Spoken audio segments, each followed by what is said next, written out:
Enregistrement. Ok, super. Donc, bonsoir, rebonsoir à toutes. Je suis absolument ravie de me prêter à cet exercice avec vous. Donc, pour moi, c'est un exercice nouveau, la masterclass en ligne.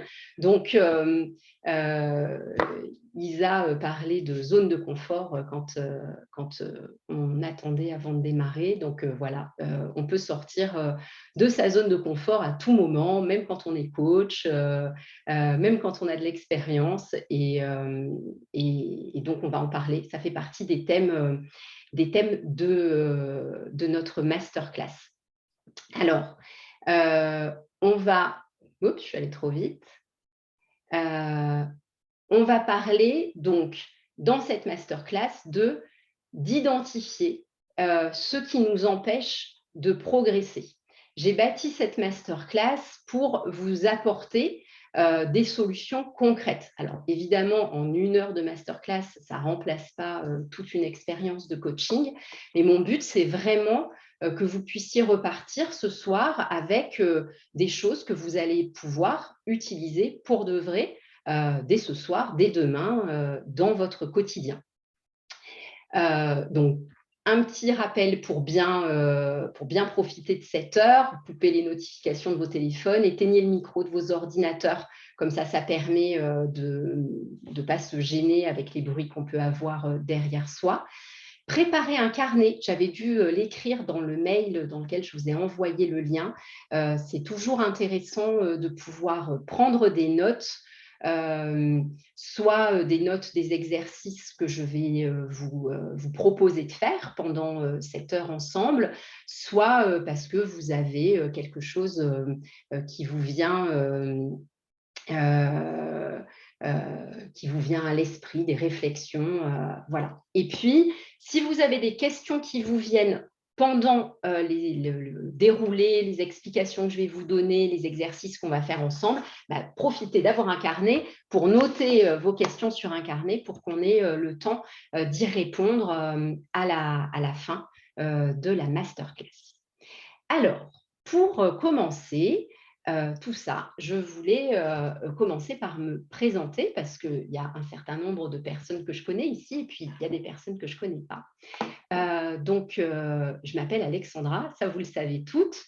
Comment je suis arrivée ici? Pendant 20 ans, j'ai dirigé un cabinet d'avocats de droit des affaires. Donc, j'ai eu une première carrière professionnelle dans un job très engagé, très prenant, avec du montage de projets au quotidien, de la direction d'équipe, beaucoup de négociations, beaucoup de communication, parce que c'est un métier de communication. Et pendant ces années-là, je me suis formée à plein de choses, notamment à la négociation de crise.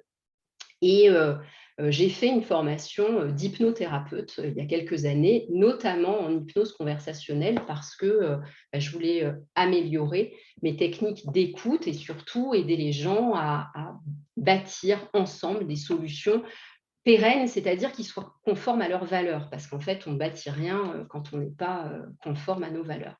Et puis, ça a été extrêmement enthousiasmant pendant des années. Et puis, un jour, je me suis un peu essoufflée. Je pense que ça avait moins le goût du challenge pour moi. J'avais envie d'autres choses. Il y avait plein d'autres choses qui m'intéressaient.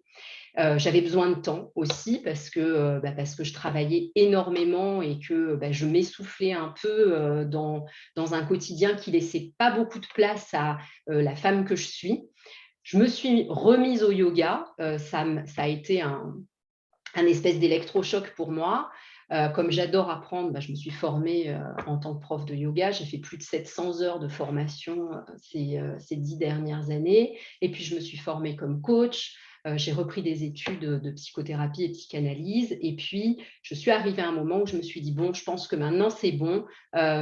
C'est le temps pour moi de switcher, voilà, et de passer dans une autre vie professionnelle où je vais prendre tous ces talents, pour toutes ces compétences, pour en faire autre chose au service des gens d'une autre manière. Donc, quand je lis le commentaire de Nathalie qui dit moi, j'aurais besoin, c'est pas la joie dans mon boulot, j'aurais besoin de changer, je comprends bien ça parce que quand on n'est plus en phase avec son quotidien, ça peut devenir vite très, très compliqué.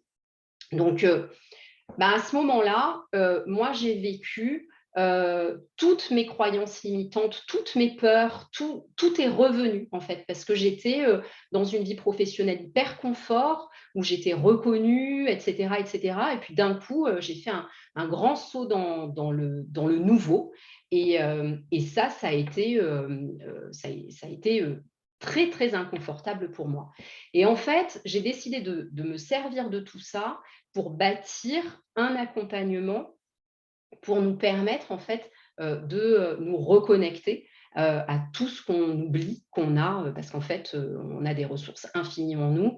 Je fais du breathwork aussi. Les personnes qui viennent à mes breathwork, je sais, il y en a certaines parmi vous aujourd'hui, savent que quand on se reconnecte à soi, on trouve une mine d'or en fait en soi. Donc, et ce que je pense particulièrement important, c'est que pour que ça marche et que pour que les changements soient profonds, durables, sincères et collent avec qui on est, il faut passer par une approche multifactorielle. Ça ne peut pas être que dans la tête, il faut aussi l'expérimenter dans le corps, il faut aussi voyager dans ses émotions, et puis il faut aussi comprendre des choses parce que ça permet d'avoir une appréhension sur le plan très conscient de la façon dont les choses marchent. Voilà, donc le but, c'est en finir avec la peur de ne pas être assez, avec tout ce qu'on peut se ressasser et qui nous limite pour se connecter à nos ressources, vivre avec confiance et avec joie nos rêves. Parce que il y a la possibilité de vivre nos rêves, j'en suis absolument convaincue. Moi, je l'ai vécu, donc il n'y a pas de raison que ça ne soit pas possible pour tout le monde. Donc, au programme, on va commencer par identifier ce qui nous bloque, ce qui nous empêche de progresser, se connecter à nos désirs, parce que identifier des blocages, c'est bien, mais après, on en fait quoi? Il faut bien aller quelque part. Donc, se connecter à ses désirs pour pouvoir bâtir un futur qui ressemble qu'à soi. Et puis, poser les bases d'un nouveau mindset, c'est-à-dire très concrètement, tout à l'heure, quand vous aurez fini cette masterclass, qu'est-ce que vous allez faire dans la vraie vie, dans votre quotidien, pour poser les bases de votre nouveau mindset. Alors, au départ, ce dont je voulais vous parler, c'est déjà identifier ce qui nous empêche d'avancer. Alors, la première chose à laquelle on pense, c'est « j'ai pas confiance en moi ». Et ça, on en entend beaucoup parler, il faut prendre confiance en soi, saute et le filet apparaîtra. Bon. Ce que je voulais commencer par vous partager, c'est d'abord estime de soi et confiance en soi, ce n'est pas la même chose. On peut avoir l'impression que ce sont des synonymes parce que c'est des mots qui se ressemblent un peu, mais en fait, ce n'est pas la même chose. L'estime de soi, c'est un sentiment qui part de l'intérieur, qui est propre et qui est tourné vers soi. C'est comment est-ce que je me considère en tant que personne.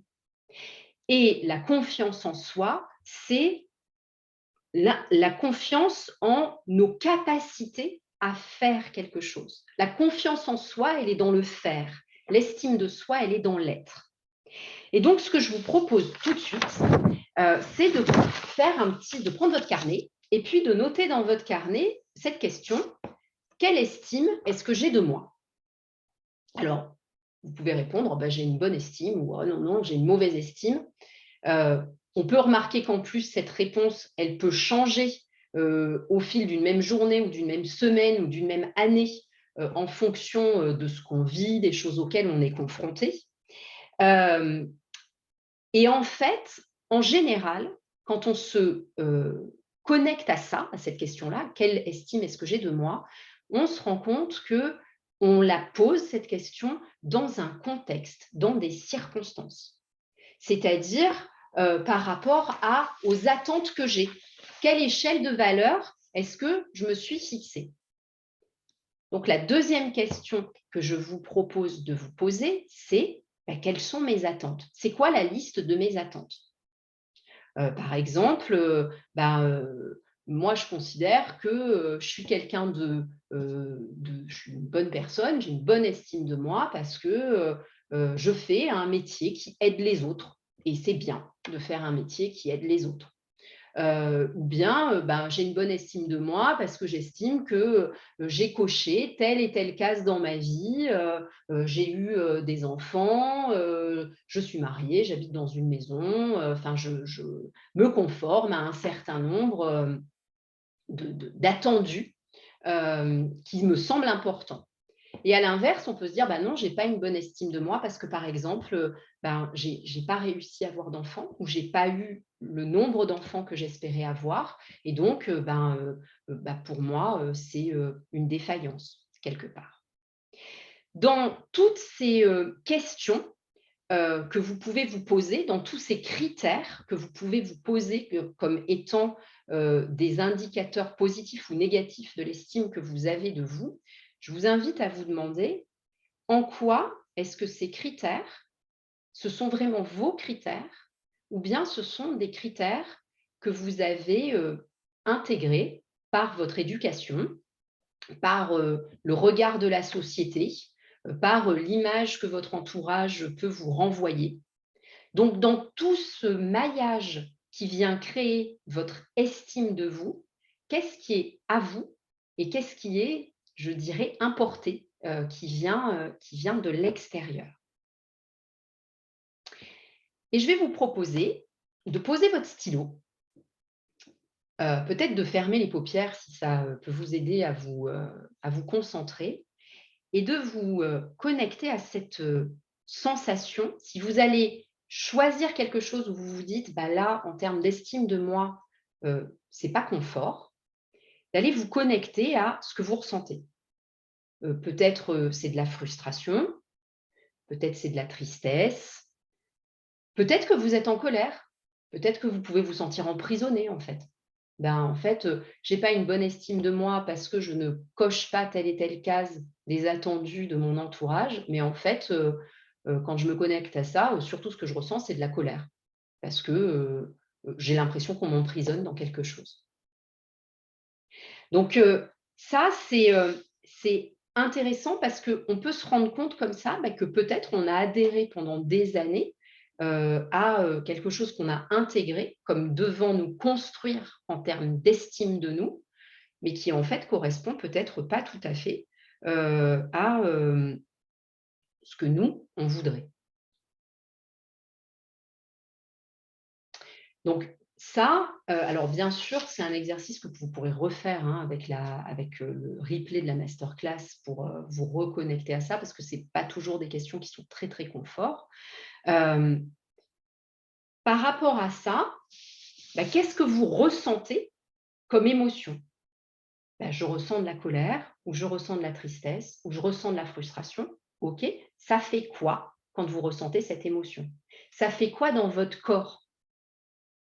Je suis en colère, j'ai chaud, j'ai l'impression que j'ai le rouge qui me monte aux joues ou ça m'angoisse, j'ai le cœur qui commence à accélérer, j'ai l'impression que j'ai les mains plus moites, ou je me sens triste. Voilà, j'ai l'impression qu'il y a un poids qui s'abat sur ma poitrine, ça va pas du tout. Ou alors, on peut être dans quelque chose de beaucoup plus agréable. En fait, non, moi, c'est OK pour moi, je suis bien, je suis confort par rapport à ça. En fait, je me sens à l'aise par rapport à ça. Quand on va visiter tout le panel des éléments qui fait qu'on a de l'estime pour soi, on ne tombe pas que sur des choses qui sont désagréables, douloureuses ou difficiles. On peut aussi tomber sur des choses en se disant, bah oui, tiens, en fait, j'ai de l'estime de moi pour ce sujet-là. Et c'est très intéressant de le noter parce que on a le droit de noter tous les points positifs. Ce n'est pas parce qu'on s'intéresse et qu'on fait une démarche de réflexion sur soi qu'on ne doit être que dans l'autocritique, hein. C'est aussi super bien de noter les points qui sont positifs. Une fois que vous avez fait ça, ce que je vous propose, c'est d'aller vous regarder dans cette vision d'estime de vous. En fait, il y a une part de moi qui ne s'estime pas parce que telle chose. OK, observez cette part de vous. Comment vous vous sentez quand vous observez cette part de vous? Et qu'est-ce que vous pourriez lui dire? Qu'est-ce que vous pourriez lui apporter par rapport à ses besoins? Derrière toutes ces émotions, on a toujours un besoin. Cette part de vous qui ne s'estime pas parce qu'elle n'est pas de telle manière, en fait, elle a besoin de quoi? Eh bien, en fait, je ne m'estime pas parce que je ne fais pas le métier qui aurait plu à mes parents. Mais en fait, cette part de moi, elle a besoin d'être acceptée telle qu'elle est.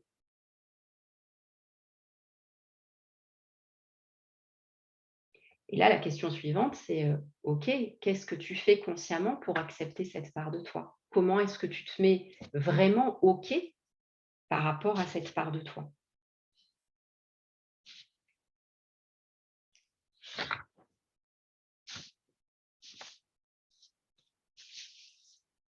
Et donc ça, c'est quelque chose sur lequel on peut travailler vraiment en profondeur, en prenant son temps et en allant visiter petit à petit les différentes parts de nous et les différents besoins qui sont exprimés par rapport à nos émotions.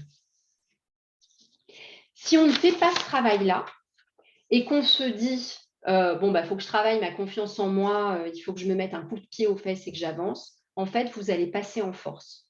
Et on va voir tout à l'heure que le passage en force, ça peut marcher sur certaines choses, mais ça a ses limites et ça va être compliqué, en fait, pour bâtir des choses de manière solide et pérenne. Le deuxième point, c'est les croyances limitantes. Alors, les croyances limitantes, on en parle beaucoup. On nous dit, surtout sur les réseaux sociaux, il faut arrêter de croire qu'on a des limites. Nous sommes des êtres illimités. Alors, ce n'est pas de cette manière-là que j'ai envie de le partager avec vous ce soir. La première chose que je pense importante de noter, c'est que d'abord, il y a une croyance, c'est neutre. En fait, en soi, une croyance, elle peut être ou limitante ou aidante. Si, par exemple, je crois que pour réussir, je dois travailler dur, eh ben, ça va être aidant parce que peut-être je vais travailler beaucoup et que je vais réussir des choses, je vais avancer, je vais peut-être me concentrer longtemps, travailler beaucoup d'heures et donc ça va m'apporter des choses. Et puis à l'inverse, si je pense que pour réussir, il faut travailler beaucoup, et peut-être que je vais submerger mon emploi du temps de choses à faire et que je vais complètement m'oublier par rapport à mes autres besoins. Donc, la première chose que je voudrais vous dire, c'est garder à l'esprit, quand vous faites cette démarche d'aller voir quelles sont vos croyances limitantes, qu'une croyance, c'est neutre, et donc adopter un état d'esprit d'accueil, un état d'esprit d'ouverture, de non-jugement.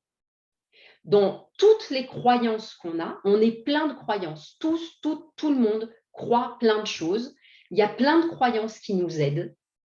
Il y a des croyances qui ne nous aident pas ou qui ne nous aident plus. Et c'est toujours possible d'aller les prendre d'une autre manière. Pour pouvoir faire ce travail, pour aller regarder ce que c'est qu'une croyance limitante et quelle est la liste, ou en tout cas les croyances que l'on voit le plus émerger, d'abord, c'est faire un point sur notre état actuel. C'est quoi les choses que je voudrais voir changer aujourd'hui? Il y a un certain nombre d'entre vous, en s'inscrivant à cette masterclass, qui se sont dit, oui, cette masterclass, elle parle de dépasser ses blocages pour construire un futur à son image. OK, quels sont vos blocages? Qu'est-ce que vous avez identifié aujourd'hui? C'est quoi les choses que vous voudriez changer? Où est-ce que vous vous sentez bloqué? Où est-ce que vous vous sentez pas capable? Où est-ce que vous avez peur? Ou est-ce que vous avez l'impression d'être au pied d'une montagne à gravir? Ou bien peut-être que vous vous sentez un peu démuni ou un peu victime de situations qui se répètent, de choses que vous n'arrivez pas à modifier. Donc, il faut commencer par faire le point sur l'état actuel. Et une fois que vous avez fait ça, il faut définir un état désiré, un objectif. Parce que en soi, dire je voudrais déconstruire ce qui existe aujourd'hui, si vous n'avez pas une flèche qui pointe dans un certain sens, vous n'allez pas changer cet état. On va le voir tout à l'heure. Parce qu'en fait, si les choses sont comme ça aujourd'hui, c'est parce qu'il y a une bonne raison. Vous ne vous êtes pas mise dans cet état-là juste pour vous auto-flageller ou vous empêcher de vivre la vie dont vous avez envie. Il y a une bonne raison à ça. Donc, pour pouvoir bouger, il faut se fixer un objectif. Alors, il y a une méthode de fixation d'objectifs qui est hyper connue, c'est ce qu'on appelle l'objectif SMART. Il faut que votre objectif il soit spécifique, il soit bien délimité, il soit atteignable, il soit réaliste et il soit temporellement défini. Donc, par exemple, si je dis en fait, moi, ce que j'aimerais, c'est être joyeuse dans ma vie. C'est un gros objectif de vie, mais ce n'est pas quelque chose de précis. Si, par exemple, vous dites, moi, quand je suis dans des réunions de famille ou quand je suis dans des réunions avec mes proches, j'ai l'impression que tout le monde passe un bon moment, il se connecte à la joie, et moi, j'ai l'impression d'être un peu derrière une vitre. Et en fait, ce que je voudrais, c'est, dans ces moments que je passe avec mes proches, pouvoir connecter avec eux et ressentir de la joie. Là, vous voyez que vous êtes passé d'un grand objectif très large, je voudrais avoir de la joie dans ma vie, à quelque chose de précis, défini, atteignable et temporellement défini. La prochaine fois que je vais avoir une proposition qui m'est faite pour aller passer une soirée avec des amis, je vais dire oui et je voudrais être connectée au groupe et ressentir de la joie. Donc, je vous donne un exemple comme ça peut être bien sûr plein d'autres choses. Quand vous allez faire ça, vous allez observer qu'il y a plein de croyances qui remontent. Dans cet exemple de la joie, vous pourriez dire, même en fait, le problème, c'est que moi, je ne suis pas drôle. Je ne suis jamais drôle. Puis, les gens ne rient pas à mes blagues. Et puis, en fait, je crois que les gens, ils se passeraient un peu de ma présence, quoi. Donc, là, le travail à faire, c'est d'aller faire la chasse aux croyances. Et pour ça, à quoi ressemble une croyance? Comment elle est habillée, une croyance? En général, c'est une phrase qui commence par « je crois ». Ça, en général, quand on commence une phrase par « je crois », c'est qu'on est dans une croyance. Je crois, je pense. Par des mots comme « tout le monde »,« personne ». Tu penses que personne ne s'intéresse à toi sur cette planète, personne ne s'intéresse à toi et ce n'est pas possible d'intéresser quelqu'un. J'ennuie tout le monde tout le temps, vraiment tout le monde. C'est-à-dire que dès que tu rencontres quelqu'un, le premier inconnu, n'importe qui, tu l'ennuies, c'est sûr. Donc en général, une croyance, c'est habillé de ça, avec des choses qui sont très généralistes. Donc ça, c'est intéressant de faire ce travail-là et de noter vos croyances par rapport à cet objectif. Donc, je suis dans un état actuel, je me définis un objectif de ce que je voudrais atteindre, changer, mais je crois que ça va être difficile parce que, par exemple, je crois que changer, c'est difficile. Je crois que se regarder tel que l'on est, c'est douloureux.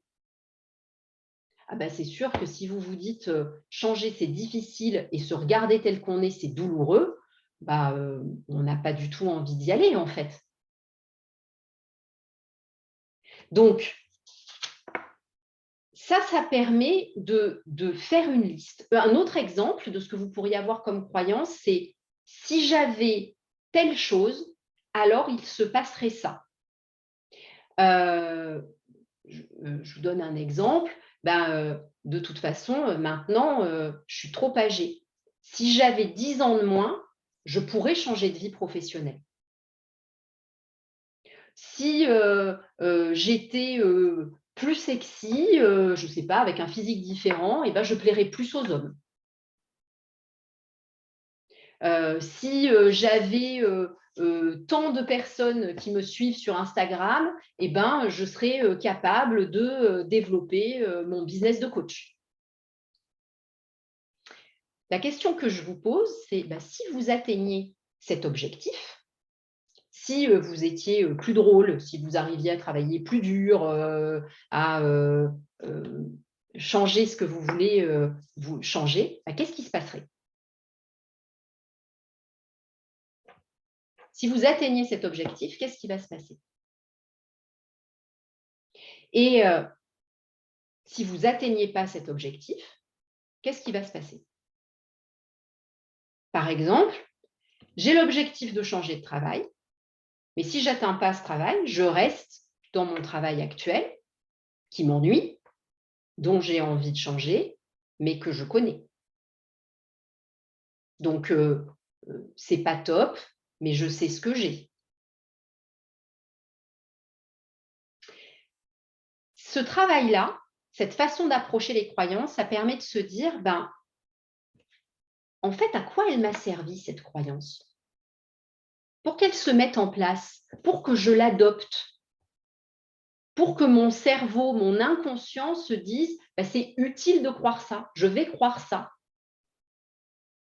Par exemple, j'ai du mal à connecter au groupe parce que je pense que si je fréquente beaucoup de gens, en fait, c'est difficile de rester moi-même. Donc, je suis solitaire, mais en même temps, je souffre de cette solitude parce que moi, je vois plein de gens qui font la fête entre amis et j'aimerais bien changer ça. Quel âge elle a, cette croyance? Depuis quand elle est là? Oh, je crois ça depuis que je suis adolescente. OK. Dans quelles circonstances est-ce qu'elle s'est mise en place? Parce que quand j'étais au lycée, j'avais une bande de copines et puis elles m'ont tourné le dos. Elles se sont moquées de moi pendant toute une année scolaire. Je me suis sentie très seule. Et à partir de ce moment-là, je me suis dit que de toute façon, je n'avais pas besoin du groupe et que pour être dans le groupe, il fallait se renier un peu soi et je ne veux pas me renier moi-même. OK, donc ça veut dire qu'à un moment, il y a une partie de soi qui a pensé que c'était utile d'adopter cette croyance parce que ça a permis de faire face à quelque chose de difficile et ça a permis de se construire en avançant. Donc ça veut dire que si simplement vous êtes dans le jugement de cette croyance en disant il faut l'abandonner, elle n'est pas bonne, elle ne me sert à rien, ça m'empêche d'avoir une vie sociale épanouie, il y a toujours votre inconscient, une part de vous qui a mis en place cette croyance il y a un paquet d'années pour vous aider à avancer dans la vie. A priori, ça a été le cas. Donc, cette part de vous, elle n'a pas du tout envie d'abandonner cette croyance comme ça, sans aucune contrepartie ou sans aucune assurance. Donc, ce que je vais vous proposer de faire comme exercice, c'est de choisir une croyance qui vous paraît, qui vous a sauté aux yeux. Peut-être en m'entendant parler, en m'entendant citer des exemples, peut-être que vous vous êtes dit « Ah ouais, moi, en fait, je crois ça ». Et effectivement, je ne l'avais pas vu sous cet angle, mais si j'arrivais à mettre un peu de souplesse dans cette croyance-là, ça m'aiderait pour telle et telle raison. À nouveau, ce que je vais vous proposer, c'est de vous connecter à cette croyance en ressentant ce que ça fait quand vous êtes dans cette croyance. Qu'est-ce que vous ressentez? C'est quoi votre discours intérieur? Peut-être que vous avez des croyances qui viennent de l'éducation que vous avez reçue. Quand je me connecte à la croyance de « il faut travailler dur pour réussir », je vois mon père qui a travaillé super dur toute sa vie et qui n'a pas arrêté de me dire que pour s'en sortir, il fallait faire des études, avoir un métier, etc., etc. Et donc moi, je me revois enfant avec et l'espoir de plaire à mon père et la pression que ça me mettait pour réussir. J'entends des choses ou je ressens quelque chose. Je sens un poids sur ma poitrine. Quand je me connecte à cette croyance où je pense que personne ne s'intéresse à moi, je me sens terriblement seule, je me sens triste. OK, triste, ça fait quoi? Les émotions, c'est quelque chose qui existe dans le corps. Les émotions, ça commence dans le corps. C'est pas que du verbiage mental. On a tous un champ lexical de nos émotions. Moi, par exemple, quand je suis triste, je ressens quelque chose de bizarre dans mes mâchoires. Ça, c'est la tristesse chez moi. C'est certainement pas comme ça que la tristesse s'exprime chez vous.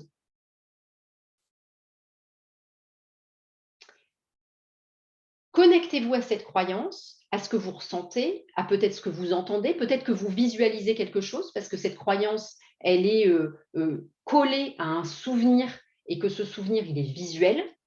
Il y a des gens pour lesquels les souvenirs sont même olfactifs. Et à ce moment-là, dites-vous, j'ai quel âge dans cette croyance? Quand je me connecte à ça, elle est là depuis combien de temps?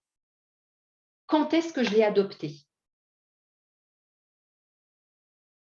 Pourquoi est-ce que je l'ai laissée s'installer? Pas pourquoi d'une manière négative, pourquoi en 2 mots? Pour que ça me serve à quoi?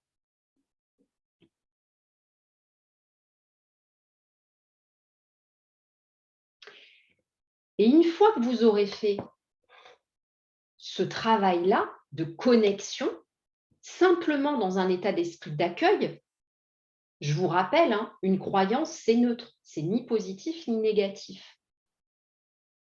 Posez-vous la question, est-ce que vous en avez toujours besoin aujourd'hui de cette croyance? Est-ce qu'elle est toujours nécessaire pour répondre à vos valeurs, à la façon dont vous voyez votre vie, à vos envies?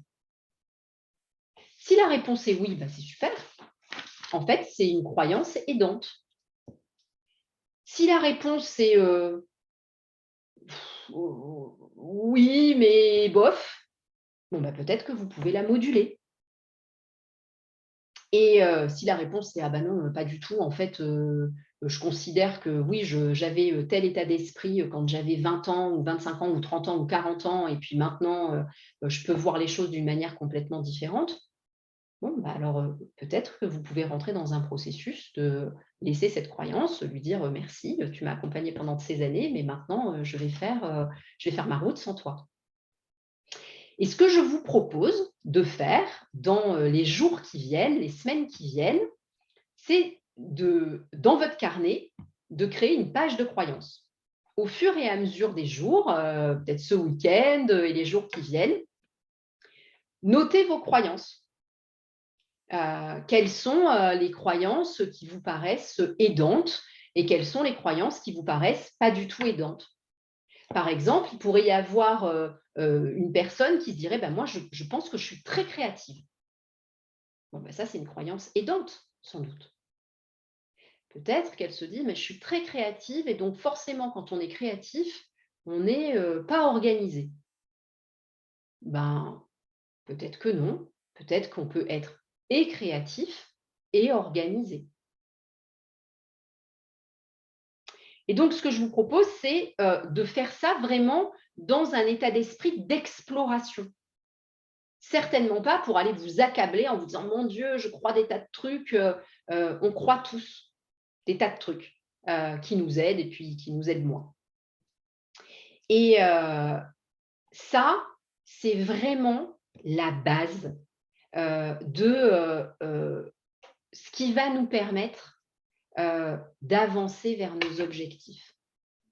Vous comprenez que si vous vous dites moi, je veux aller à tel endroit, mais vous ne vous rendez pas compte qu'il y a plein de choses qui barrent la route, en fait, vous jouez contre vous-même, en fait, en faisant ça. Vous êtes en lutte et ça utilise beaucoup d'énergie psychique et ça rend beaucoup plus difficile le fait d'arriver là où vous voulez. Le troisième point pour regarder ce qui nous empêche, identifier ce qui nous empêche d'avancer, c'est nos peurs et l'anti-jeu de notre inconscient. Alors, vous avez sans doute beaucoup entendu parler du cerveau reptilien. Hein, c'est quelque chose qu'on entend beaucoup depuis les années 60. C'est ce qu'on appelle la théorie du cerveau trionique. C'est un médecin qui s'appelle le docteur Matt Klein qui a créé ça et qui disait en fait, on a trois cerveaux. On a le cerveau reptilien qui est notre cerveau primitif. Et puis, autour de ça, on a le cerveau limbique qui gère les émotions. Et puis, au-dessus de tout ça, on a le cortex et c'est la capacité à la pensée abstraite. Et nos peurs, c'est le cerveau reptilien. Bon, en fait, on sait aujourd'hui, avec les neurosciences, que en fait, cette théorie du cerveau trionique, elle est pas vraiment réelle, mais c'est quelque chose de très ancien. Aristote déjà parlait de ça et parlait d'un comportement animal par rapport à un comportement humain. Donc, c'est une présentation qui a un peu la vie dure.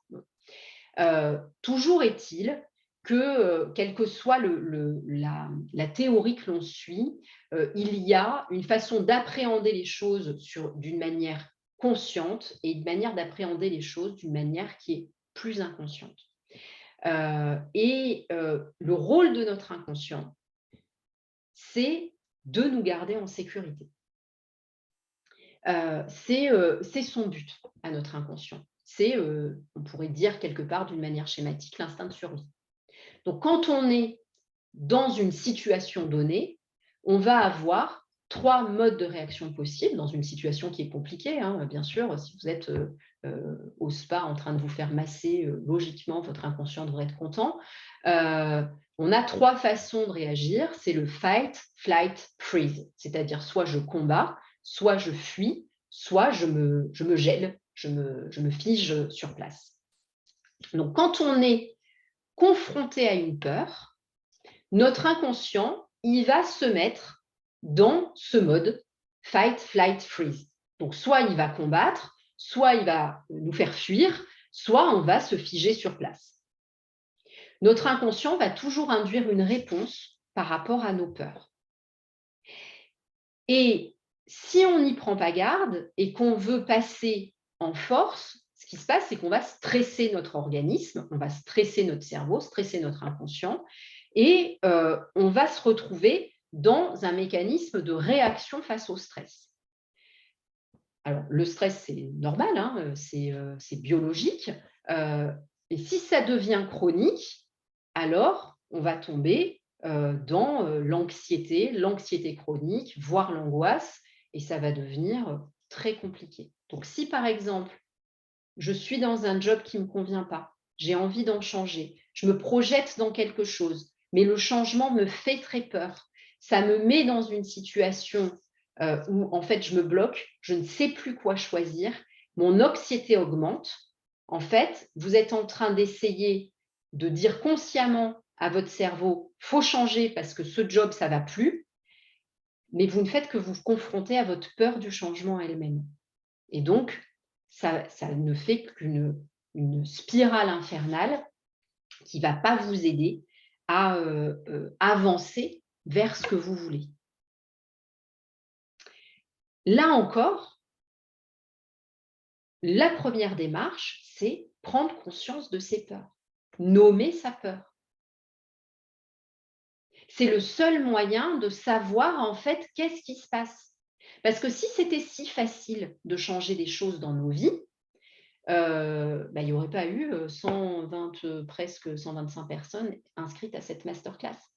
C'est bien parce qu'on a toutes des difficultés à dépasser nos blocages qu'on se dit mais comment est-ce que je vais faire? C'est quoi ces outils? Est-ce qu'il y aurait quelque chose de plus? Est-ce quelque chose de différent que je pourrais faire? Et le premier pas, c'est de prendre conscience de ces peurs. OK, bah, j'ai peur de ça. J'ai peur du regard des autres. J'ai peur, de l'échec. J'ai peur de l'inconnu. J'ai peur de perdre ce que j'ai. Il n'y a que comme ça qu'on va pouvoir faire baisser le niveau, d'anxiété, revenir à un état d'être qui est plus confortable et sur lequel on peut avancer. Parce que quand on est anxieux, c'est pas juste dans sa tête qu'on est anxieux. Quand on est anxieux ou anxieuse, au bout d'un moment, on dort mal, on a des problèmes de digestion, on peut avoir des problèmes de peau. Alors, on va dire qu'on somatise, hein, c'est le terme qu'on emploie généralement. En fait, c'est que le niveau de stress, le niveau d'anxiété, ça a un effet direct sur la biologie de notre corps. Ça acidifie notre corps. Je sais qu'il y a des naturopathes qui se sont inscrites à cette masterclass. Le terrain acide, c'est le pire de tout pour se sentir bien. Si je suis hyper anxieuse, bah, peut-être qu'à terme, j'ai même des problèmes articulaires, j'ai des difficultés à respirer. Donc, c'est toute la machine qui se dérègle. Si vous ne vous sentez pas bien dans votre corps, c'est très compliqué d'avancer dans la vie. On le constate tous, dans des moments où physiquement ça ne va pas fort, c'est super compliqué de se projeter dans des changements, d'avoir l'énergie pour avancer. Donc, ça, c'est vraiment un point, ça fait vraiment partie des bases, hein. Je vous disais, identifier ce qui nous empêche d'avancer, c'est identifier où est-ce que je manque d'estime de moi, quelles sont mes croyances qui éventuellement me barrent la route et aller dialoguer avec mes peurs. Quelles sont mes peurs? Qu'est-ce qu'elles ont à me dire?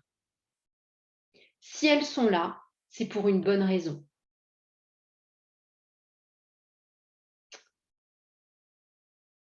OK. Donc, vous voyez que vous avez plein de choses à remplir dans votre petit carnet que vous avez pris avec vous pour cette masterclass.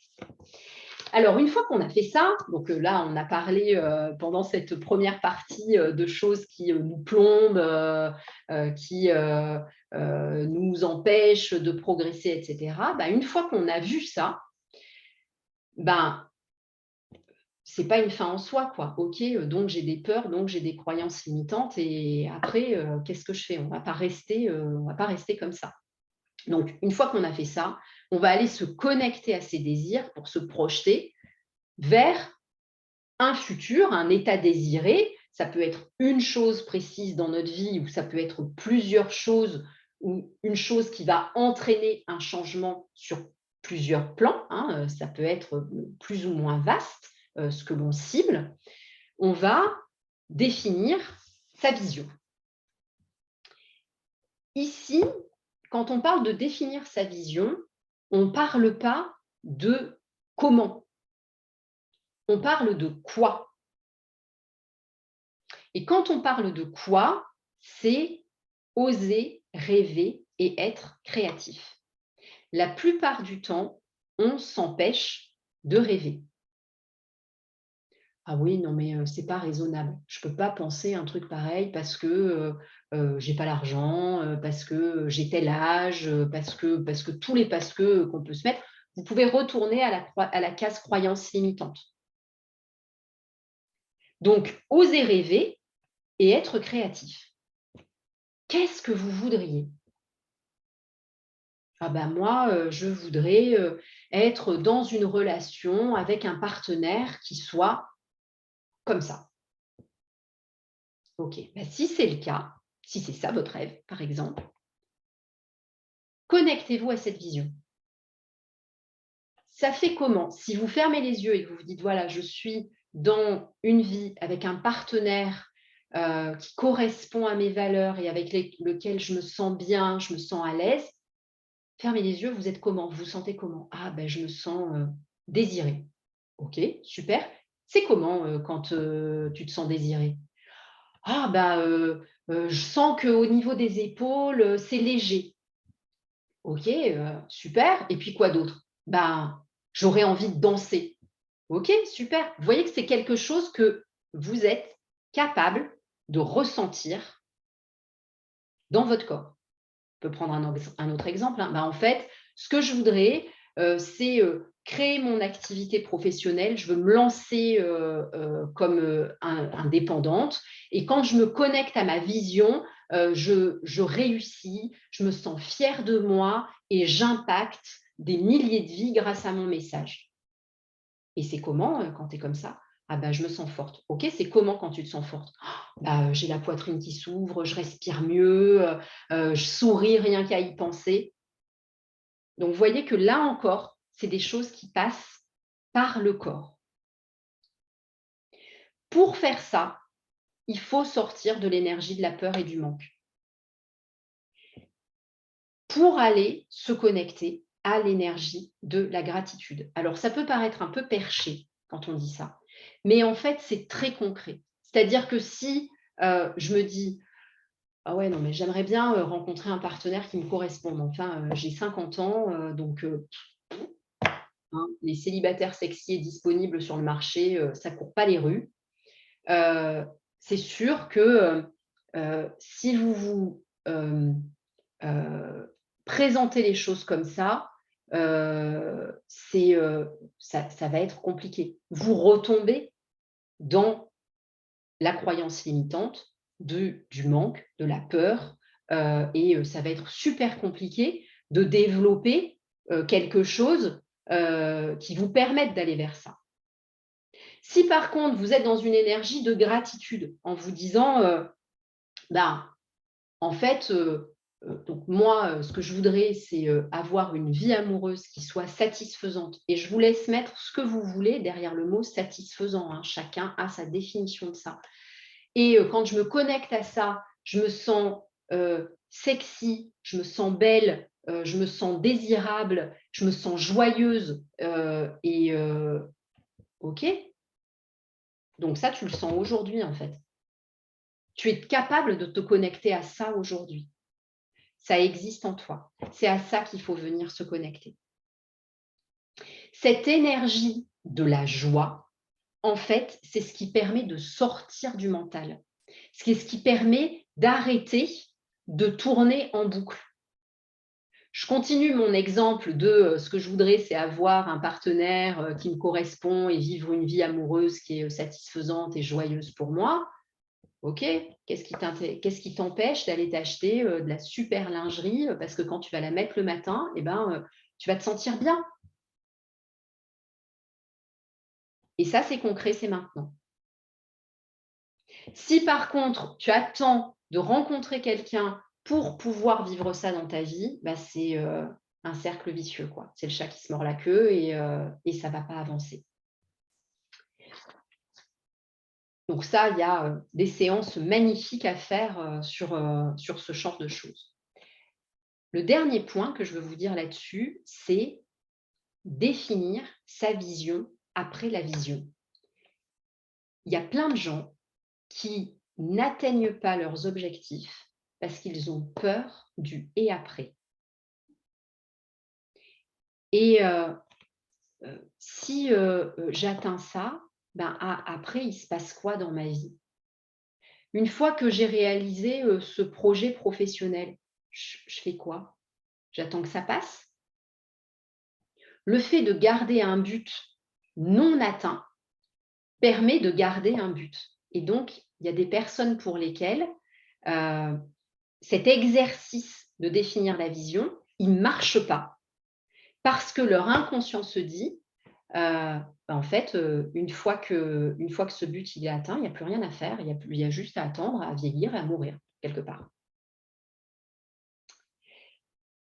Pour pouvoir passer cette problématique-là, la solution, c'est de définir la vision après la vision. Par exemple, j'ai envie de trouver un partenaire avec lequel ou laquelle je vais être bien. Ouais, et puis après, qu'est-ce qu'on fait? On se met devant la télé et puis on regarde les chiffres et les lettres jusqu'à la fin de notre vie. bah, moi, je n'ai pas envie de ça. Finalement, inconsciemment, je préfère faire la bringue avec mes copines le samedi soir plutôt que d'avoir une vie comme ça. OK. Donc, c'est quoi la vision après? Une fois que tu as trouvé ce partenaire avec qui ça se passe bien et tu te sens bien et tu te reconnectes à cette joie où tu te sens dans quelque chose où le ciel est plus bleu, la vie est plus jolie, etc. Tu fais quoi? Ah ben, on voyage. Ah OK. Donc là, ça fait un certain nombre de destinations possibles. Ah bah moi, mon rêve, ça a toujours été d'acheter une vieille grange et puis de la retaper. Oh, ça serait top, on ferait ça à deux. Et puis ensuite, on recevrait notre famille, nos amis, on passerait plein de moments super joyeux euh, tous ensemble. Bah, super. Euh, c'est une très très bonne manière de continuer à avancer. Donc, vous voyez que le fait de définir la vision après la vision, ça permet de dire à notre inconscient, ça ne s'arrête pas. Parce que la vérité, c'est que ça ne s'arrête pas. La vie continue toujours, on aura toujours des challenges à relever, on aura toujours des désirs vers lesquels aller.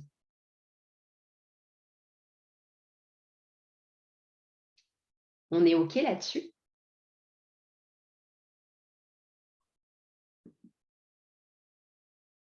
Donc, on a fait un bon panorama de tout ce qui peut nous bloquer, en fait, et de comment concrètement définir une vision et que ça soit efficace et que ça ne soit pas juste un but comme ça devant nous qu'on a très peur d'atteindre parce que peut-être derrière, bah, il y aurait le grand vide. Une fois qu'on a dit tout ça, euh, bah, comment on fait concrètement dans la vie? Parce que la différence entre un coaching et un bouquin de développement personnel, c'est qu'il faut poser des actes. C'est qu'il y a du passage à l'action, il y a quelque chose de concret. Donc, le premier truc, c'est de sortir du tout mental, de je réfléchis, je ressasse, je suis dans une analyse de qui je suis, chose qui peut être extrêmement intéressante. Hein. Je ne dis pas qu'il ne faut pas réfléchir à soi et la démarche auprès de thérapeutes, par exemple, ou la psychanalyse, c'est absolument passionnant. C'est autre chose, c'est une autre démarche. Donc, ce que je vous propose là, c'est de faire un petit exercice en se disant, bah voilà, je suis arrivée dans cette masterclass et j'avais identifié des blocages, ou peut-être que je m'étais dit que j'en identifierais certains au passage. Vous avez peut-être identifié des blocages, des croyances limitantes, vous avez peut-être un objectif dans votre vie. Faites un exercice de visualisation en vous disant, OK, j'ai atteint cet objectif, on est dans 3 ans et j'ai modifié ce que je souhaite. J'ai créé cette entreprise que je voulais créer et ça fonctionne. J'ai déménagé, j'ai quitté la région dans laquelle j'habite actuellement. J'ai déménagé, je me suis installée dans cet endroit dont je rêvais, je suis installée là. Et connectez-vous à ça. C'est comment? Bah, vous, dans 3 ans, en train de vivre cet objectif qui s'est réalisé, vous êtes comment? Vous êtes comment? Vous ressemblez à quoi? Vous êtes habillé comment? Vous mangez quoi? C'est quoi votre quotidien? Vous vous levez à quelle heure le matin? C'est quoi votre petit déjeuner? De quoi est fait votre quotidien? Vos matinées ressemblent à quoi? Vos après-midi ressemblent à quoi? Et vos soirées, elles ressemblent à quoi? C'est quoi qui vous fait plaisir? C'est quoi qui vous paraissait super difficile avant et qui vous paraît complètement normal maintenant, dans cette version de vous, dans 3 ans, qui est en train de vivre cet objectif? ça, ce que je vous propose, c'est ce qu'on appelle un exercice de visualisation. Mettez-y un maximum de détails.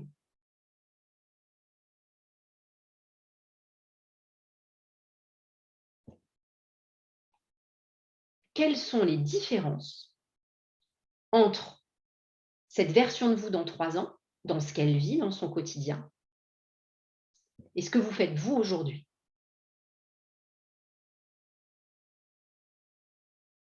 La version de moi dans 3 ans qui a changé de job, elle va se balader tous les week-ends, elle va marcher dans la nature. OK. Dans toutes ces différences que vous allez noter, je vous propose de choisir 2 choses, 2 petites choses, les 2 choses qui vous paraissent les plus faciles. Vous allez les noter dans votre carnet et dans les 15 jours qui viennent, vous allez faire ces 2 choses. Parce que la personne que vous êtes dans 3 ans, en fait, elle existe déjà aujourd'hui. On dit, si on est capable de le rêver, c'est qu'on est capable de le faire. Si la personne que vous serez dans 3 ans, c'est quelqu'un qui tous les dimanches matins va se balader dans la nature. Alors peut-être que là où vous vivez, il n'y a pas une immense forêt, mais il y a peut-être un parc, il y a peut-être un bord de rivière ou de fleuve. Qu'est-ce que vous pouvez faire aujourd'hui, concrètement, dans les 15 jours qui viennent, qui représentent ces choses-là de la version de vous dans 3 ans? Et je vous assure qu'en mettant ça en place, ça change tout.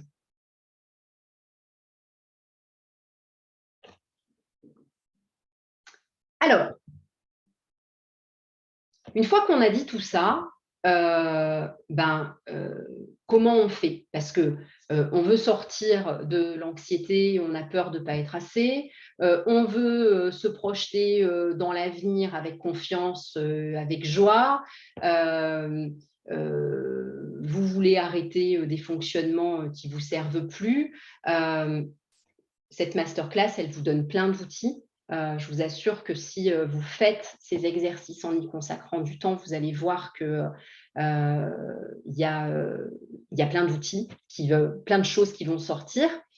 Et puis, il y a aussi plein de résistances, parce que ce n'est pas facile de faire toutes ces choses-là tout seul. Donc, si vous voulez vraiment que ça change, ou vous restez dans ce que vous connaissez, ça ne change pas, ça continue comme ça, et puis vous vous traînerez un certain nombre d'insatisfactions. Vous essayez par vous-même, vous allez avancer par essai-erreur, vous allez perdre du temps, ou bien vous allez vers quelque chose qui fonctionne et concrètement, vous allez faire des choses de manière différente. Et ça, c'est ce que moi je fais. C'est-à-dire que tout ce dont je vous ai parlé, c'est ce que je fais. Et en fait, c'est ce que j'ai fait moi, pour moi. Alors, bien sûr, je me suis fait coacher, je me suis formée. Et de tout ce que j'ai vu et dont je suis absolument convaincue, c'est que la seule manière pour que les choses changent pour de vrai, c'est de prendre les problématiques sous tous les angles, c'est-à-dire à la fois sous l'angle de la compréhension, parce qu'on aime bien apprendre, comprendre. Si vous êtes là, c'est parce que vous êtes curieuse, vous avez envie de découvrir, d'explorer, et donc ça, c'est le mental, la conscience qui nous permet de faire ça, et c'est évidemment hyper positif et hyper intéressant. Mais vous avez compris dans tout ce qu'on a vu jusqu'à présent que tout ce qui nous bloque, en fait, est sur un plan inconscient. Donc, le programme que j'ai bâti, ce n'est pas une formation pour avoir des connaissances en développement personnel et se dire ah bah oui, tiens, ça, c'est intéressant, ah oui, c'est un chouette concept, voire même on lit des choses et puis on est touché, on comprend des choses sur soi. Plein de gens font ça. Ils lisent un bouquin, ça change leur vie, ils ont une autre vision des choses et puis rien. Et puis ça ne change pas vraiment. Parce que changer tout seul, sans le soutien de quelqu'un, sans le fait qu'on nous dise bah, regarde dans cette direction-là, là tu retombes dans tes vieux schémas, eh ben, c'est très très compliqué. Et ce que je crois aussi, c'est que moi j'ai la croyance que changer, ça n'est pas difficile. Changer, c'est possible et changer, ça peut être passionnant. Et j'ai la croyance que c'est plus facile dans le cadre d'un groupe parce que, en fait, on est tous différents, bien sûr, mais on est aussi tous pareils. On est tous reliés par le fait qu'on a tous des croyances, on a tous des peurs. Et le fait d'être dans un groupe permet de partager ensemble dans l'énergie du groupe. Ça permet de se booster, de se soutenir et de se nourrir les uns des autres. Et ça permet aussi de faire l'expérience qu'on ne fait pas toujours au quotidien, que oui, on peut être entouré d'humains bienveillants et que être entouré d'humains bienveillants, ça aide. Moi, par exemple, j'ai fait un coaching et je suis toujours accompagnée par ma coach qui est là ce soir.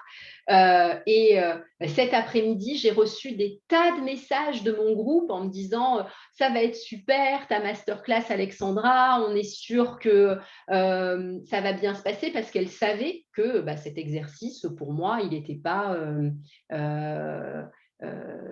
il n'était pas hyper évident. Donc, ce que l'on fait dans ce programme, c'est qu'on va vers notre ancrage, notre sécurité. Qu'est-ce qui nous anime profondément? Parce que ça, c'est absolument nécessaire. On ne peut pas bâtir quelque chose si on n'est pas sur un ancrage solide. Et puis, à partir de là, c'est quoi notre niveau de stress? C'est quoi notre anxiété? C'est quoi qui nous limite? Et comment on peut réparer ça? Comment on peut le comprendre et avancer par rapport à ça? Et derrière, bah, comment on se projette concrètement et comment ça a un effet tangible, concret, véritable sur notre quotidien. Parce que si on fait ça, c'est pour que ça change dans le quotidien. Donc, c'est un programme qui est en 7 parties, qui est sur 8 semaines, avec 7 modules pour aller voyager de ces états, de définir ses objectifs, faire un état des lieux, créer un espace de sécurité, aller voir ses blocages et ses peurs, se reconnecter à sa puissance. Et se reconnecter à sa puissance, en plus, quand on est une femme, il peut y avoir plein de croyances par rapport à ça. Comment est-ce que je peux être une femme puissante sans être une femme castratrice? Est-ce que être une femme puissante, ça veut dire être cette espèce de caricature des working girls des années 80, pas du tout humaine? Du coup, on a tout un courant inverse où on nous dit ah bah, pour être puissante, il faut se connecter à son yin, il faut être dans la douceur, et puis on va faire brûler de l'encens et du patchouli, et puis il ne va rien se passer. Bah moi, la question que je vous pose, c'est vous faites comment pour être puissante quand vous êtes vous? C'est quoi être puissante pour vous? Et c'est ça qui compte, en fait. Un autre module que j'adore absolument, c'est se connecter à l'amour. Ah là, il y a plein de choses. À quel point on s'aime. Ah oui, je m'aime. Enfin, sauf ça, sauf ça. Et puis, non, ça non plus, je l'aime pas trop. Et puis, il faut surtout pas aller sur le terrain du physique, parce qu'alors là, on va faire la liste de toutes les choses qu'on n'aime pas. On ne bâtit pas sur le désamour. Donc ça, c'est absolument indispensable d'aller se connecter à soi. Une fois qu'on a fait les 4 modules, en général, on a déjà bien travaillé. Donc, il y a une semaine de pause. Et ce qui permet faire les exercices qu'on avait peut-être en retard si on a un peu traîné. Et puis, ça permet d'intégrer aussi tout ce qui s'est passé. Et dans cette semaine de pause, on fait un breathwork. Donc, pour celles qui ont déjà fait des breathwork avec moi, vous savez que le breathwork, c'est la machine à laver des émotions.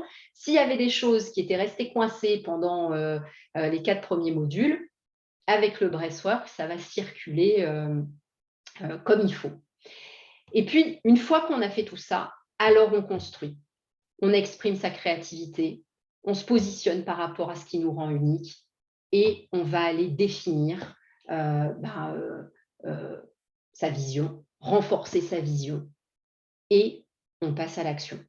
Parce que tout ça, ça n'a d'intérêt que pour passer à l'action, pas juste pour rester dans quelque chose de théorique. Pour que ça soit à la fois efficace, je vous ai dit, pour que ça marche, il faut que ça soit sur tous les plans. Chaque module est constitué d'une séance live qui ressemble beaucoup à ce qu'on a fait ce soir, mais avec beaucoup plus de temps, bien sûr, pour faire les exercices et se connecter à ça de manière profonde, avec des replays, toujours, hein, bien sûr, parce qu'on ne peut pas toujours être là ou parce qu'on va avoir besoin de refaire quelque chose à son rythme, avec des supports PDF, donc des exercices à faire à la maison. Moi, les exercices, je les appelle des home play, parce que je trouve ça plus sympa que des homework. Il y a une séance de méditation-intégration qui, en fait, est une séance de visualisation qui ressemble à ce qu'on fait en hypnose pour vous permettre d'aller explorer d'un point de vue inconscient quels sont vos blocages et comment ça se passe. Et il y a une séance de yoga-thérapie. Et là, je suis ravie, les séances de yoga, elles vont être faites par une prof de yoga que j'adore, qui s'appelle Morgane, qui s'est formée auprès de Lionel Coudron, qui est la grande référence en France de la yoga-thérapie, qui n'est pas du yoga postural comme vous pouvez en avoir l'idée. C'est vraiment un yoga qui est tourné vers les émotions et aller libérer les blocages par le corps. Et donc, pour chaque module, il y a une séance qui est très spécifique pour aller travailler ça. Et il n'y a pas besoin ni de savoir faire du yoga, ni d'être sportif. C'est vraiment accessible à absolument tout le monde. Donc, ça fait plein de choses à faire. C'est étalé sur 2 mois. La prochaine session commence le 2 mai et se terminera le 30 juin. Donc, c'est 7 modules live sur 8 semaines, une séance de breathwork, 7 séances de méditation, 7 séances de yoga-thérapie, les supports PDF et puis un groupe qui se réunit sur Facebook parce que je n'ai pas trouvé de moyen plus simple de pouvoir se réunir, échanger. Donc, c'est un groupe privé dans lequel je passe tous les jours pour pouvoir échanger avec le groupe, parce que le but, quand on fait comme ça un programme en groupe, c'est d'échanger avec les autres. C'est pas d'être juste dans un dialogue one-one avec la personne qui anime l'accompagnement.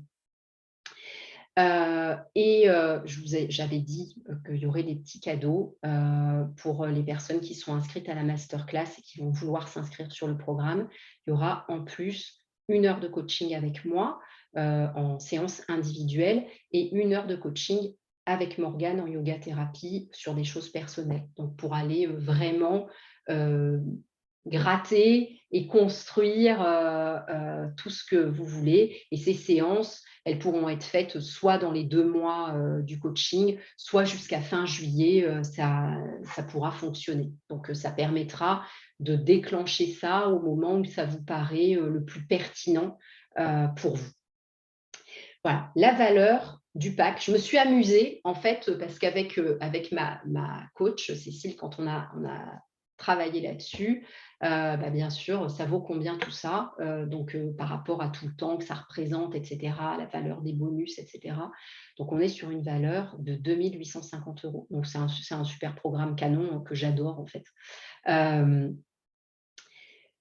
Le prix, ce n'est pas la valeur, c'est 1 850 €. Je vous ai mis les chiffres TTC pour celles qui sont un peu matheuses. En fait, moi, je suis assujettie à la TVA, donc si vous suivez ces programmes avec votre statut professionnel, si vous êtes en entreprise ou individuel, vous pourrez récupérer la TVA. La TVA, c'est 20 %, hein, donc ça fait une différence certaine. Et vous avez la possibilité soit de payer en 1 fois, soit de payer en 2 fois. Et jusqu'au 15 mars. Donc, le 15 mars, si je ne me trompe pas, c'est mercredi prochain, il y a 20% de remise. C'est la promotion pour le lancement de cette nouvelle promo, on va dire, du programme. Et donc, ça veut dire que si en plus vous êtes assujetti à la TVA, vous avez encore 20% de moins sur ces 20%-là. Vous verrez en allant vous inscrire. De toute façon, tout est détaillé sur la page d'inscription. Voilà, donc vous avez ici l'adresse Internet pour aller vous loguer dessus. Et puis, je vous l'enverrai de toute façon dans le mail que vous allez recevoir avec le replay. On a tenu notre heure. Je vous avais dit 1 heure, donc on a tenu notre heure. Et on a du temps pour vos questions. Si vous avez des questions à poser, que vous avez envie de partager des choses, je vais arrêter le diaporama. Et puis voilà, donc si vous avez des questions, vous pouvez rallumer votre micro et poser vos questions.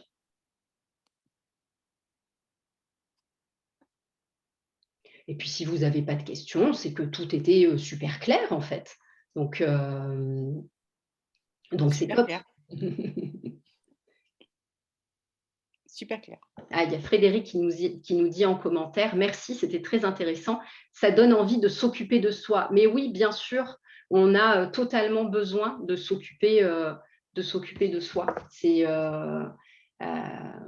absolument indispensable. Ça devrait commencer par là. C'est nécessaire.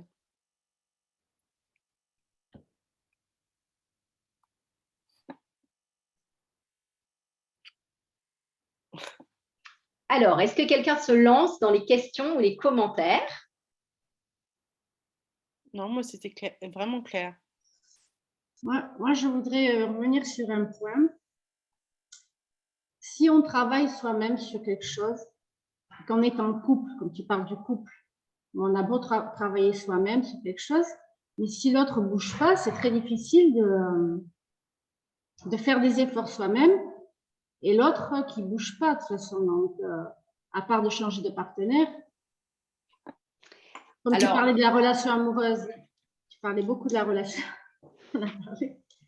Mais le problème, c'est que à beau faire des efforts toi, je peux en faire pendant toute la session. Si l'autre ne bouge pas, bon, tu vas me répondre, si moi je bouge, l'autre va bouger. Parce que si l'un bouge, l'autre bouge. Mais ce n'est pas évident.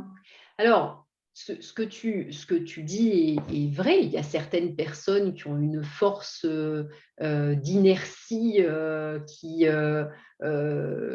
qui force l'admiration, parfois. En fait, il y a plusieurs questions à se poser par rapport à ça. D'abord, pourquoi est-ce que je reste avec un partenaire qui ne coche pas toutes les cases, si je peux dire les choses comme ça, par rapport à ce que je souhaiterais. Parce que après tout, on pourrait se dire si ça ne me convient pas du tout, pourquoi je ne pars pas? Il y a des cas, on a pu le vivre soi-même dans sa vie ou voir autour de soi des cas de gens qui s'en vont. Donc, si je reste, qu'est-ce qui fait que je reste? C'est quoi les valeurs qui font que je reste? Je reste parce que j'aime cette personne, parce qu'il y a telle et telle chose qui ne me conviennent pas, et puis il y a peut-être telle et telle autre qui me convient. OK, dans cet espace qui me convient, comment est-ce que je vais pouvoir me positionner pour y apporter ce qui est important pour moi? Donc là, je te réponds d'une manière qui est un peu théorique parce que la masterclass est enregistrée et que, on va peut-être pas aller aborder de manière très précise l'intimité de ta question. Mais en fait, il y a des moyens d'aller trouver dans cet espace-là, de cette relation telle qu'elle est, ce qui va, toi, te permettre de fonctionner d'une manière qui te convient. C'est un peu vrai de dire que quand on bouge, l'autre bouge. Mais ce qu'il faut voir, c'est comment on bouge. C'est comment est-ce que tu vas te positionner différemment. Et par rapport à ça, ta vision fait beaucoup, en fait. Il y avait une question dans le chat qui disait: est-ce que c'est sur 7 semaines? Alors, en fait, le programme, c'est 4 semaines, 1 semaine de pause pendant laquelle il y a un breathwork. Donc, cette semaine-là, il n'y a pas de module live et il n'y a pas de méditation, il n'y a pas d'exercice supplémentaire à faire, il n'y a que le breathwork. Et à nouveau, 3 semaines. Donc, en fait, c'est sur 8 semaines de temps. Tout échelonné. Il y a une question qui dit: est-ce qu'on doit avoir un but pour commencer parce que j'ai pas d'envie particulière, j'ai perdu toute envie? Mais ça peut être un but. Je voudrais retrouver l'envie, comprendre pourquoi j'ai plus d'envie et pourquoi est-ce que l'état actuel il est comme ça. Je voudrais me sentir différemment. C'est ça mon objectif. Donc, je ne sais pas si je réponds à ta question, mais moi, je vois quelque chose de très clair, en fait, dans ce que tu écris. Et ce qui est très intéressant là-dedans, c'est que moi, ce que j'adore dans le groupe, c'est que le chemin des autres est enseignant pour soi. Donc, en fait, ça permet de voir de se voir dans les autres, de voir les difficultés, les peurs, la sincérité, le courage, des choses qui, tiens, cette personne, elle a peur de ça.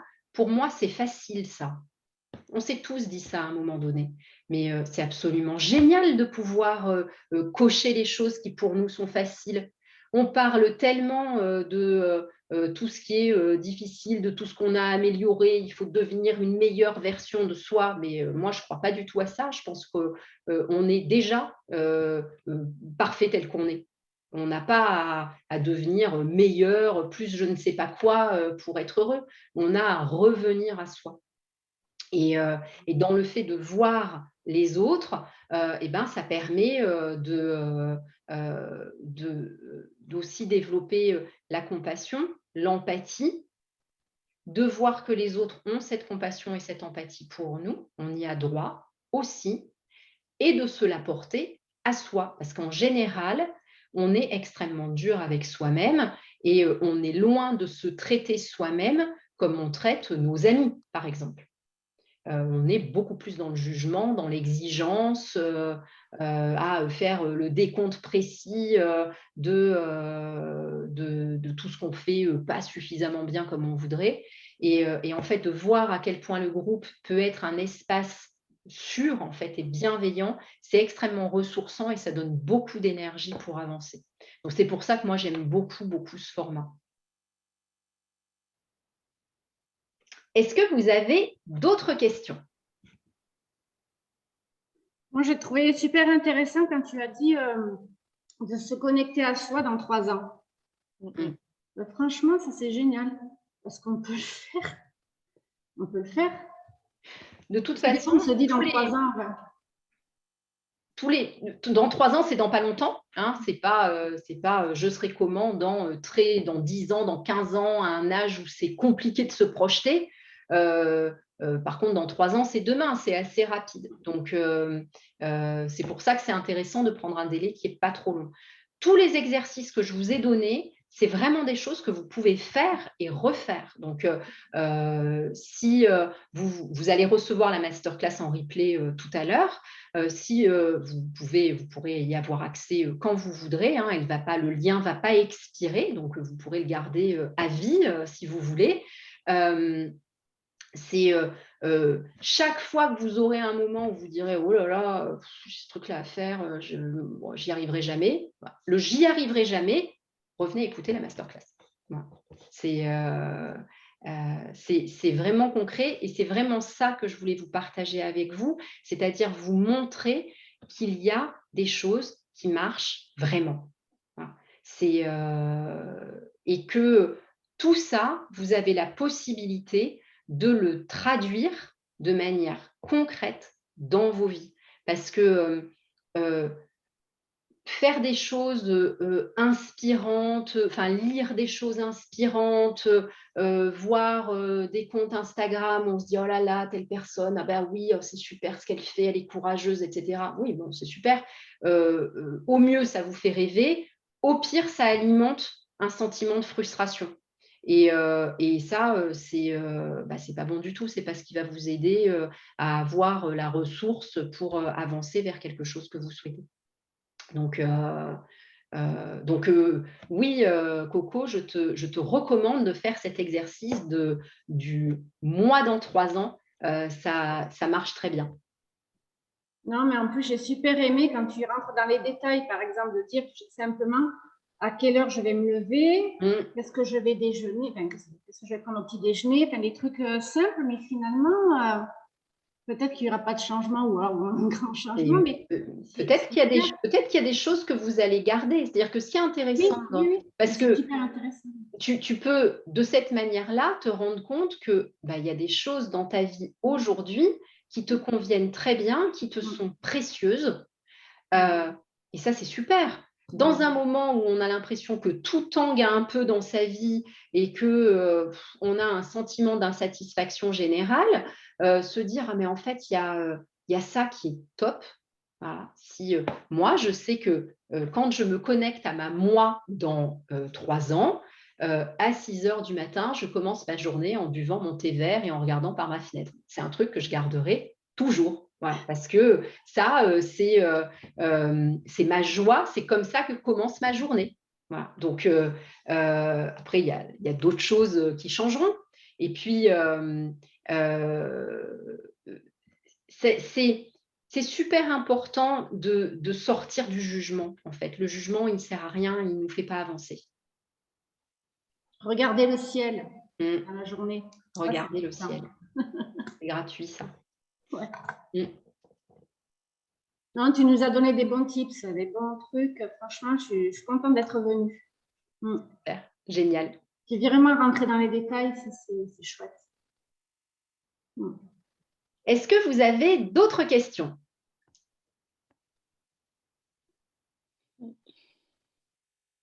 Là, tu as dit, quand est-ce que ça a démarré la session? Ça démarre le 2 mai. Donc, ça laisse le temps de s'organiser. Il y aura les méditations et les cours de yoga-thérapie seront en vidéo. Donc, ça veut dire qu'elles peuvent être faites à tout moment quand vous en avez envie, faites et refaites. Et le live de visio aura lieu une fois par semaine. Je n'ai pas encore fixé le jour et l'heure.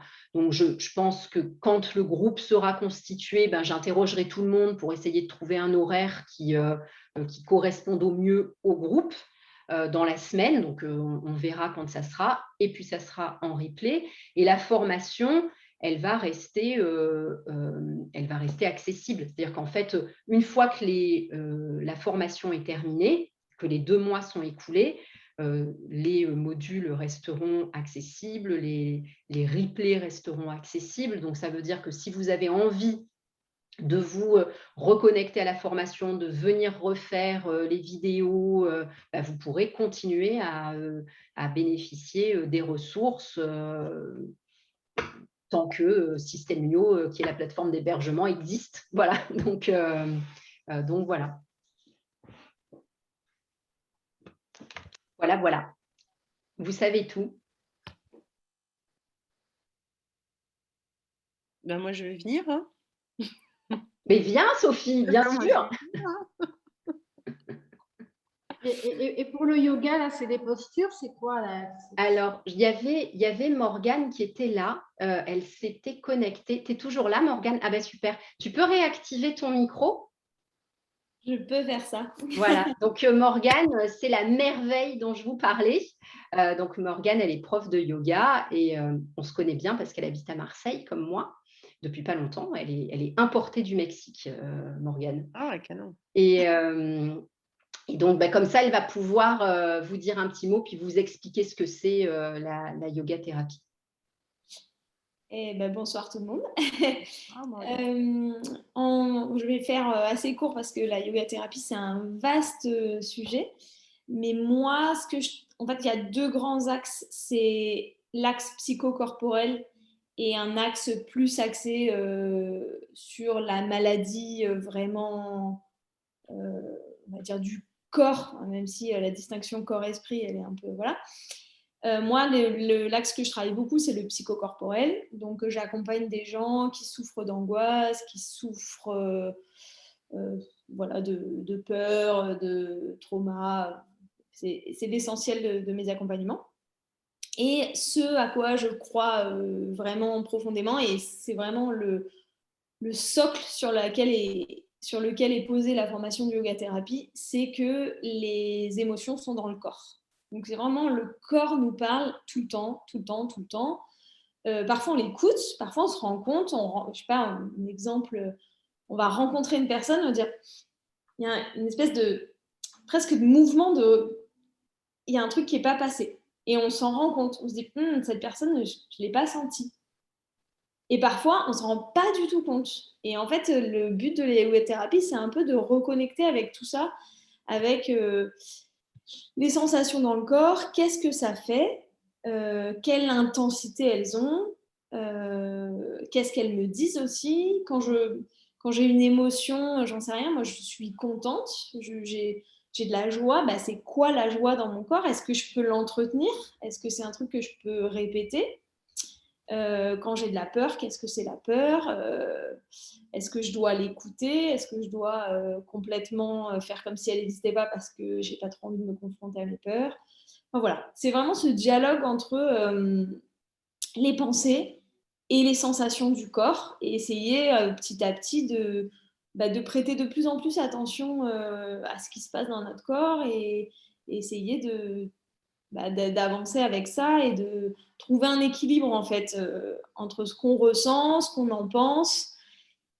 Faut pas non plus que ça prenne toute la place parce qu'il y a des personnes pour qui c'est le contraire, où le corps prend toute la place et on rentre dans un truc qui est trop peut-être. Voilà, c'est un peu voilà, c'est cet équilibre-là. Voilà. Donc Alexandra, ma très chère Alexandra m'a proposé de venir travailler avec vous, donc je suis ravie. Ah, et je pense que c'est vraiment génial de pouvoir faire ça parce que, comme le dit Morgane, hein, tout ce qu'on vit, on le vit avec notre corps. Hein. On n'est pas un cerveau d'un côté et puis un corps qui marche de l'autre, même si dans nos sociétés occidentales, on a plutôt tendance à valoriser le tout mental. Et en fait, avoir la possibilité de faire ça, c'est vraiment la possibilité d'aller explorer de manière vraiment complète en fait tout ce panel-là. Et donc c'est sûr que pour celles qui auront 1 heure avec Morgane, rien que pour elles, ça permet de pouvoir dans l'intimité de cette heure-là venir poser ce que vous avez envie de poser et travailler ça de manière plus approfondie. Voilà. Merci Morgane pour tes explications. Un petit truc que j'ai pas dit, enfin c'est pas un petit truc d'ailleurs, c'est un gros truc, c'est que en fait on parle souvent de volonté et notamment développement personnel, etc. On parle souvent de volonté. J'ai pas eu la volonté, cette personne n'a pas la volonté de, je dois trouver la volonté de changer, etc. Et parfois c'est pas la volonté en fait, parfois c'est le corps qui veut pas. Et ça c'est compliqué, il faut vraiment aller trouver qu'est-ce qui bloque. Et c'est intéressant de se demander, parfois c'est des trucs qu'on a depuis l'enfance, l'adolescence, etc. Et on va aller remettre le doigt sur, ah ok, en fait c'est ça qui bloque dans mon corps. Et une fois qu'on l'a débloqué, ça y est, ça permet de faire peut-être un pas en avant. Voilà, pour les personnes qui ont par exemple fait des essais de changement à répétition et qui n'y arrivent pas, et qui en plus restent dans ce schéma de non mais c'est moi qui suis nulle quoi. J'ai essayé plusieurs personnes, ça ne marche pas, je suis nulle, donc ça s'auto-entretient en plus, etc. Donc ça aussi c'est intéressant pour aller un peu sortir de la tête, et c'est pas que moi qui veux ou qui veut pas, mais c'est plutôt mon corps m'accompagne dans mes envies de changement ou au contraire me met un peu des bâtons dans les roues. Donc, c'est basé sur des exercices corporels. Oui, alors c'est de la respiration, des visualisations aussi. Je travaille un peu avec les visualisations comme Alexandra et des exercices corporels et beaucoup d'observations, beaucoup d'auto-observation de qu'est-ce que je ressens, c'est situé où, c'est quelle intensité, etc. D'accord.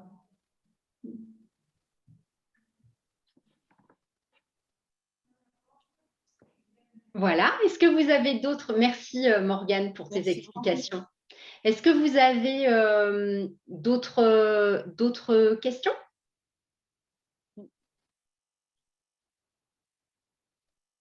Moi, je vais devoir y aller.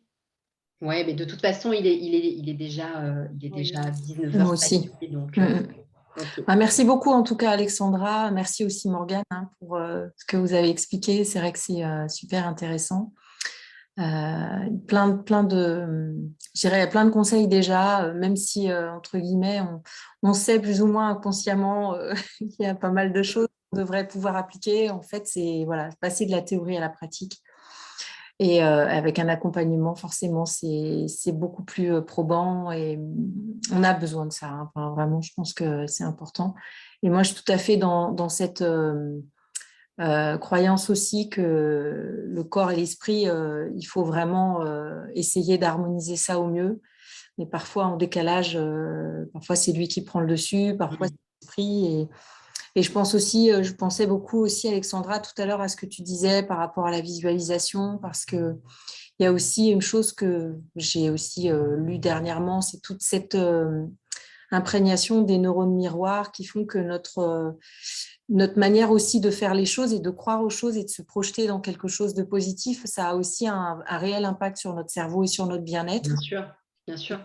Toute cette approche aujourd'hui des neurosciences, elle est passionnante et elle vraiment justement contribuer à prouver que toutes ces approches ont un sens, une utilité et un bien fondé pour nous.